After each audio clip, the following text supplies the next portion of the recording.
Hello, today I'm going to show you how to make this super cool HappyGlow cushion. It glows in the dark. This was using our HappyGlow heat transfer vinyl, pressed on a HappyPress, but you could use an iron, but cut entirely by hand, so no cutting machine needed. Just look what it looks like when the lights are off. So for this tutorial, we'll be using heat transfer vinyl, and I'll link all of the types I've used in the description. So starting with HappyGlow HTV, I turned it over and I drew around my ghost stencil onto the back and then cut that out using scissors.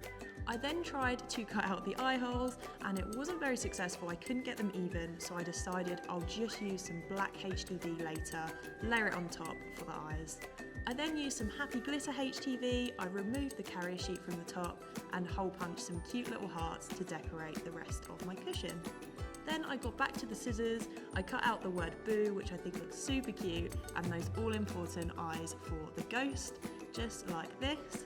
When I was happy with my design, I then took a nice little picture of everything as a reference for later on, and then I had to remove all of my design so that I could pre-press the cushion cover.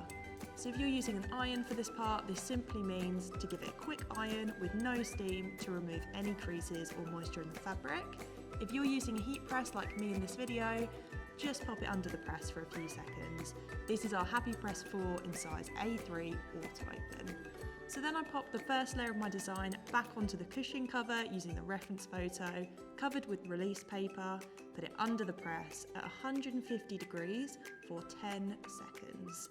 Once that was ready, I pulled back out the drawer, took the release paper off, and when it was cooled slightly, I peeled off the top carrier sheet. This means that I can then put my second layer on top.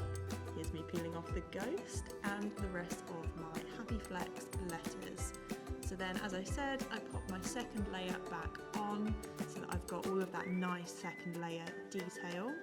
And then I repeated the process that we did before, which was to cover with release paper and press for 10 seconds. And then, exactly the same as before, took away that shiny top carrier sheet so that I was left with my final design. Then I repeated the process for the whole cushion, so I was left with this. What do you think? I can't wait to see what you make with this.